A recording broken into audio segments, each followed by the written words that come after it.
नमस्कार, देशनातीच्या सुपर 30 मध्ये मी ऐश्वर्या आपलं स्वागत करते। महापालिका निवडणुकीच्या तोंडावर अजित पवार गटाच्या ठाणे शहर महिला कार्याध्यक्षा मनीषा भगत यांनी राष्ट्रवादी शरद पवार गटात प्रवेश केलाय। नागपूरमधील बुट्टीबोरी MIDC फेज 2 मधील अवाडा सोलर प्लांट मधील एक मोठी पाण्याची टाकी अचानक फुटली आहे। या घटनेत 3 कामगारांचा मृत्यू झाला असून 8 जण जखमी झाले आहेत। माणिकराव कोकाटे यांची आमदारकी जाणार नाही, कोकाटे यांना अटक होणार नाही। कोकाटेंना कोर्टाकडून 1 लाखाच्या जाच मुचलक्यावर जामीन मंजूर करण्यात आलाय। संतोष देशमुख हत्या प्रकरणाची सुनावणी सध्या बीड येथील विशेष मकोका न्यायालयात सुरू आहे। त्या प्रकरणी विशेष सरकारी वकील बाळासाहेब कोल्हे यांनी आरोपींच्या वकिलाकडून जाणीवपूर्वक वेळकाढूपणा केला जात असल्याचा गंभीर आरोप केलाय।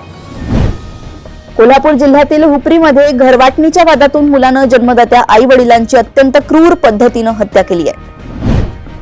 राज्य सरकारनं उच्च न्यायालयात एक महत्त्वपूर्ण GR सादर केलाय। ज्येष्ठ नागरिकांना तक्रार केली तर विकासाच्या हातून संबंधित प्रकल्प निसटू शकतो अशी तरतूद GR मध्ये आहे।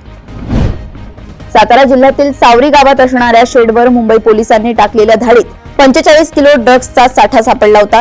या प्रकरणी शिवसेना ठाकरे गटाचे खासदार अरविंद सावंत यांनी केंद्रीय गृहमंत्री अमित शहा यांना पत्र लिहून निष्पक्ष चौकशीची मागणी केली आहे। नागपूर जिल्ह्यातील तब्बल 1,01,83 नागरिकांनी सावकारांकडून 125 कोटी 36 लाख रुपयांचे कर्ज घेतल्याची धक्कादायक बाब समोर आली आहे। हे संपूर्ण कर्ज बिगर कृषी कारणांसाठी घेतले गेले असून शेतीसाठी 1ही रुपयाचे कर्ज सावकारांनी वाटलेले नाही। अकोला महापालिका निवडणुकीत महायुतीसाठी भारतीय जनता पक्ष तयार असला तरी पक्षाच्या यापूर्वी निवडून आलेल्या 50 पेक्षाही अधिक जागांवर पक्षाने दावा केलाय। जनतेने सातत्याने कौल दिल्याने त्यानुसारच युतीची बोलणी होतील असा पवित्रा भाजप आमदार रणधीर सावरकर यांनी घेतलाय। नाशिक रोड येथील मध्यवर्ती कारागृहातील मंडल क्रमांक 7 मध्ये अंमली पदार्थांचा साठा आढळून आला। यामुळे कारागृह सुरक्षेवर प्रश्नचिन्ह निर्माण झाले। पुणे ते महाबळेश्वर अशी शिवाई AC बस सेवा सुरू करण्यात आली आहे। या मार्गावर दिवसातून 4 फेऱ्या धावतील। तसंच प्रवासाआधी या बसचं ऑनलाईन बुकिंग देखील करता येणार आहे। उरण विधानसभा जिल्हा प्रमुख अतुल भगत यांना हटवून त्यांच्या ठिकाणी विनोद साबळे यांची नियुक्ती करण्यात आल्याने शिंदे गटातील 33 पदाधिकाऱ्यांनी सामूहिक राजीनामे दिले आहेत।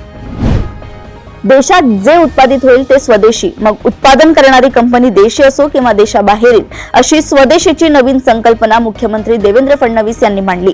पहिल्या टप्प्यात आपल्याला हे स्वीकारावेच लागेल असेही मुख्यमंत्र्यांनी म्हटलंय।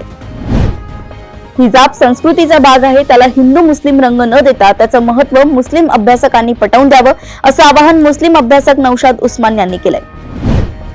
पुण्यातील जुन्नर मधील खोदड गावाची सुकन्या समृद्धी वामन हिची भारतीय वायुदलात फ्लाइंग ऑफिसर पदावर नियुक्ती झाली असून तिची नियुक्ती झाल्यानंतर सर्वत्र तिचं कौतुक होताना पाहायला मिळतंय। भाजपचे ज्येष्ठ नेते हरिभूषण ठाकूर बलोच यांनी नितीश कुमार यांचं समर्थन करत हिजाब पूर्ण भारतात बॅन झाला पाहिजे असं वक्तव्य त्यांनी केलंय। ज्याला हिजाब घालायचा आहे त्यांनी पाकिस्तानात जावं असं ते म्हणाले आहे। दक्षिण भारतातील प्रसिद्ध शबरीमला मंदिरातील कथित सोने चोरी प्रकरणात मनी लॉन्ड्रिंगची चौकशी सुरू करण्याची ईडीला कोल्लम दक्षता न्यायालयानं परवानगी दिली आहे। शस्त्रक्रियेदरम्यान एका महिलेच्या पोटात कापूस आणि धागा राहिला होता। हैदराबाद शहरातील जिल्हा ग्राहक आयोग 2 न संबंधित रुग्णालयाला 45 दिवसांच्या आत महिलेला शारीरिक आणि मानसिक त्रासासाठी 5 लाख रुपये आणि कायदेशीर खर्चासाठी 20,000 रुपये देण्याचे आदेश दिले आहेत। राज्यातील काँग्रेस सरकारनं बुधवारी बेळगावमध्ये सुरू असलेल्या कर्नाटक विधानसभेच्या हिवाळी अधिवेशनादरम्यान कर्नाटक द्वेषपूर्ण भाषण विधेयक मंजूर केलंय। भाजपा आणि JDSच्या तीव्र विरोधानंतरही हे विधेयक मंजूर करण्यात आलंय। प्रियंका गांधी यांनी केंद्रीय मंत्री नितीन गडकरी यांची भेट घेऊन केरळमधील रस्ते प्रकल्पांवर चर्चा केली। गडकरी यांनी चेष्टा मस्करी केली आहे, तेव्हा प्रियंका गांधी यांना हसूच आवरता आलं नाही। संसदेच्या परिसरात दोन्ही नेत्यांची भेट झाली आहे। बांगलादेशात एका हिंदू व्यक्तीला ईशनिंदेच्या आरोपावरून जमावाने बेदम मारहाण करून ठार मारले। ही धक्कादायक घटना गुरुवारी रात्री मैमनसिंग जिल्ह्यात घडली। आंतरराष्ट्रीय नाणेनिधीने पाकिस्तानी पंतप्रधान शहबाज शरीफ यांच्या नेतृत्वातील सरकारची कॉन्डमवरील GST दर कमी करण्याची विनंती फेटाळून लावली आहे।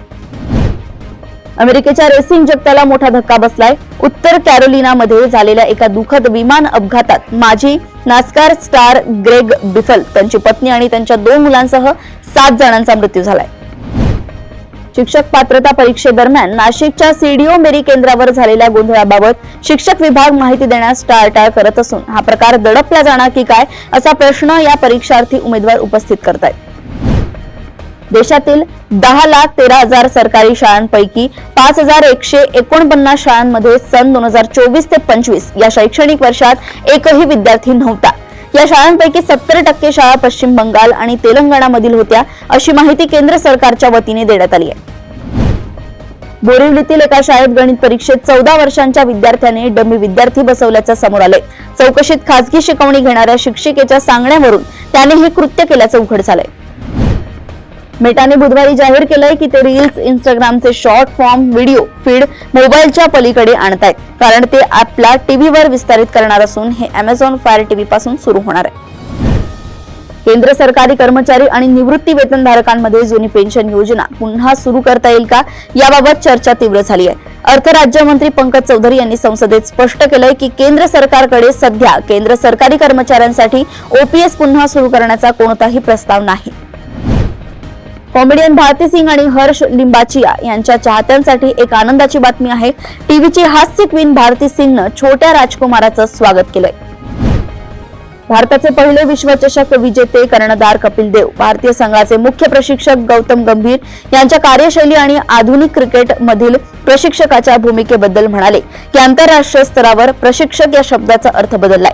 त्यांच्यामध्ये गौतम गंभीर हा प्रत्यक्षात संघाचा प्रशिक्षक नसून व्यवस्थापक आहे. अशाच सुपर 30 बातम्या जाणून घेण्यासाठी बघत रहा देशोन्नती. नमस्कार.